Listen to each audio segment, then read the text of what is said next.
Hello friends, இனி வரும் காலங்களில் மகாநதி சீரியல் என்ன நடக்க போகுதுன்னு தெரிஞ்சுக்கிறதுக்கு முன்னாடி நம்மளோட சேனலை சப்ஸ்கிரைப் பண்ணாதவங்க சப்ஸ்கிரைப் பண்ணுங்கள். அப்படியே பெல் ஐக்கானை கிளிக் பண்ணுங்கள். அப்போ தான் நம்ம போடுற ஒவ்வொரு வீடியோஸும் உங்களோட நோட்டிஃபிகேஷனுக்கு வரும்.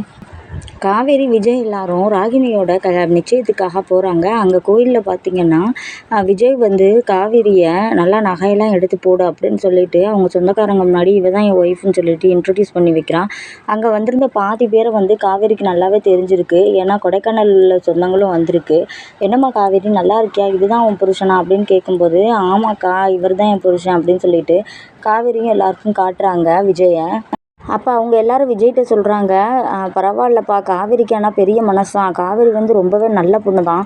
ஆனால் அவங்க அப்பாவுக்கு இப்படி நடந்ததுக்கு காரணமாக இருந்த இந்த பசுபதி குடும்பத்திலேருந்தே இப்படி பொண்ணெடுக்கிறதுக்கு காவேரியும் ஒன்றுமே சொல்லாமல் இருக்கும்போது பெரிய மனசு தான் காவேரிக்கு. காவேரி தான் அந்த வீட்டோட மூத்த மருமக. அவன் நினச்சிருந்தா அந்த கல்யாணத்தை நிறுத்தியிருக்கலாம். ஆனால் அவள் ஒன்றுமே செய்யலை. இது என்னமோ காதல் கல்யாணமாமே, அதனால தான் அவளும் ஒன்றும் சொல்லலைன்னு நினைக்கிறேன். ஆனால் அவள் சொல்லியிருந்தா இந்த கல்யாணமே நின்றுருக்கும் இல்லையா. இவங்க குடும்பத்துக்கு பசுபதி செஞ்ச துரோகம் அவ்வளவு. ஆனால் நாங்கள் சொன்னதை யார்ட்டையும் சொல்லிடாதீங்கப்பா. நாங்கள் வந்து பசுபதிக்கும் சொந்தக்காரவங்க தான். காவேரியோட அப்பாவுக்கும் நாங்கள் வேண்டப்பட்டவங்க தான். காவேரியோட அப்பா இறந்ததுக்கு காரணமே இந்த பசுபதி தான். ஆனால் அதே குடும்பத்துக்கே இந்த பசுபதியோட பொண்ணையும் கல்யாணம் பண்ணி கொடுக்குறாருன்னா காவேரிக்கு பெரிய பிரச்சனை காத்துட்ருக்கு. நீங்கள் தான் தம்பி பார்த்துக்கிறணும் அப்படின்னு அரசல் புரசலாக நிறையா பேர் பேசுகிறாங்க. அப்போ பார்த்தீங்கன்னா காவேரி, நான் சொன்னேன்ல, எல்லாரும் எப்படி சொல்கிறாங்க பார்த்தீங்களா, நீங்கள் தான் கேட்கல. அந்த ராகினி வந்து நம்ம குடும்பத்துக்கு வர்றது சரியில்லைங்க அப்படின்னு சொல்லிட்டு விஜய் சொல்கிறாங்க. எல்லாமே எனக்கு புரியுது. ஆனால் வந்து அஜய் வந்து இதை கேட்கணுமே. அவன் சும்மாவே என் பேச்சு கேட்கவே மாட்டான். அவங்க அப்பா அதுக்கு மேலே என்னமோ நம்ம நல்ல சம்மந்தத்தை அப்படி வந்து தட்டி கழிக்கிற மாதிரி நினச்சி பேசிகிட்டு இருக்காங்க. பசுபதி வந்து எப்பேற்பட்ட கொலைகாரனாக இருந்தாலும் பரவாயில்ல, பணக்காரனாக இருந்தால் போதும் அப்படின்னு தான் எங்கள் சித்தப்பாவுக்கு ஆசை. ஏன்னா எங்கள் சித்தப்பா மாதிரியே அஜயும் ஒரு சோம்பேறி. எந்த வேலைக்கும் போகாமல் மாமனார் சொத்துலேயே இருந்து சாப்பிடணுன்னு 2 பேரும் முடிவு எடுத்துட்டாங்க. அதனால நம்ம ஒன்றும் செய்ய முடியாது.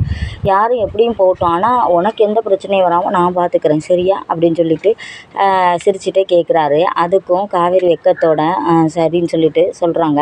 அப்போ பார்த்திங்கன்னா நிச்சயம் பண்ண போகிறாங்க. அந்த டைமில் மோதிரம் மாற்றுறாங்க. மோதிரம் மாற்றும் போது இந்த பசுபதி சொல்கிறாரு, நல்லா காஸ்ட்லியான ரிங்கு, டைமண்டில் பண்ணது அப்படி அப்படின்னு சொல்லிட்டு அளந்து விடுறாரு. அதுக்கு பார்த்திங்கன்னா இந்த அஜயோட அப்பா சொல்கிறாரு, சம்மந்தி இதை பற்றி நீங்கள் சொல்லி தான் ஆகணுமா, நீங்கள் உங்கள் பொண்ணுக்கு என்ன செஞ்சாலும் நல்லது தான் பண்ணுவீங்க, அதுவும் பெரிய அளவுதில் தான் பண்ணுவீங்க.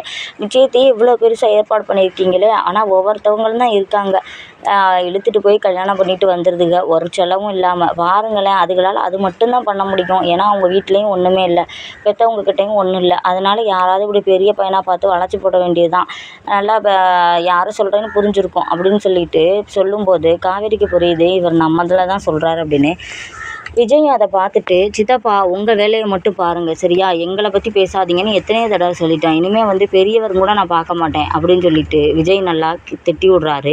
அதுக்கு பார்த்திங்கன்னா பசுபதி, இந்த நல்ல நேரத்தில் எதுக்கு இந்த பிரச்சனை அப்படின்னு கேட்கும்போது, ஃபஸ்ட்டு ஸ்டார்ட் பண்ணது யார், நல்ல நேரம்னு தெரியுதுல, இதெல்லாம் எதுக்கு நீங்கள் பேசிகிட்டு இருக்கீங்க, நான் ஒன்றும் உன்னைய பற்றி சொல்லலையேப்பா, நான் வந்து பொதுவாக தான் சொன்னேன் அப்படின்னு சொல்லும்போது தாத்தா சொல்கிறாங்க, ஏம்மா உன் புருஷனுக்கு வேறு வேலையே இல்லையா, எப்போ பார்த்தாலும் விஜயும் காவேரியும் எதாவது சொல்கிறதான் வேலையா அப்படின்னு அவங்க மகக்கிட்ட சொல்லவும், ஏங்க சும்மா இருங்களேங்க அப்படின்னு சொல்கிறாங்க. அதுக்கப்புறம் பார்த்திங்கன்னா எல்லா தாலி சேலை எல்லாமே வச்சு இது பண்ணும்போது எல்லா நாள்லாம் குறிச்சிடுறாங்க, இத்தனாம் தேதி அப்படிங்கிற மாதிரி குறிச்சிடுறாங்க. நல்லபடியாக நிச்சயமும் முடியுது. அதுக்கப்புறம் பார்த்திங்கன்னா இந்த ராகினி வந்து காவேரிட்ட சவால் விடுறாங்க, பார்த்தியா நீ சொன்ன மாதிரி எதுவுமே நடக்கலை, நீ சொன்ன இந்த நிச்சயத்தையே நான் நிறுத்திடுவேன்னு, ஆனால் அப்படி எதுவும் நடக்கலையே, என்ன காவேரி பிளான் எதுவும் மாற்றிட்டியா, ஓ கல்யாணத்தை நீ காட்டலாம் அப்படின்னு நினச்சிட்ருக்கியா, நீ செய்கிற எதுவுமே இனிமேல் நடக்கவே செய்யாது. இனிமேல் நானும் அப்பாவும் பண்ணுற திட்டம் மட்டும்தான் இனிமேல் நடக்க போகுது. நீ என்ன பண்ண போகிறேன்னு மட்டும் பாரு, என்னைய விட்டுருங்கன்னு கதறி இந்த வீட்டை விட்டு ஓடுவேன்.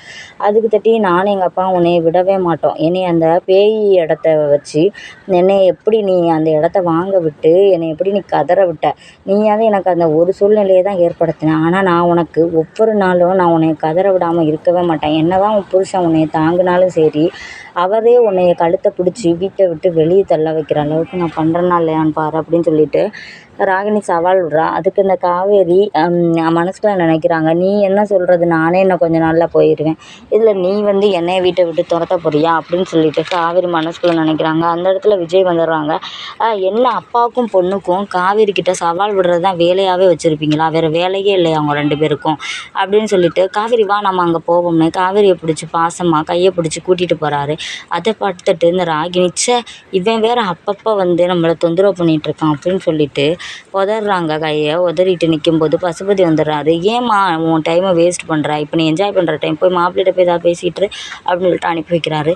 இன்றைக்கி எபிசோடு இப்படி தாங்க போகுது. யாருக்கெல்லாம் இன்றைக்கி எபிசோடு ரொம்பவே பிடிச்சிருக்கோ அவங்களாம் நம்மளோட சேனலை சப்ஸ்கிரைப் பண்ணாதவங்க சப்ஸ்கிரைப் பண்ணுங்கள், அப்படியே பெல் ஐக்கானை கிளிக் பண்ணுங்கள். இன்றைக்கி வீடியோ யாருக்கெல்லாம் ரொம்பவே பிடிச்சிருக்கோ அவங்கெல்லாம் லைக் பட்டனை தட்டி விடுங்க ஃப்ரெண்ட்ஸ்.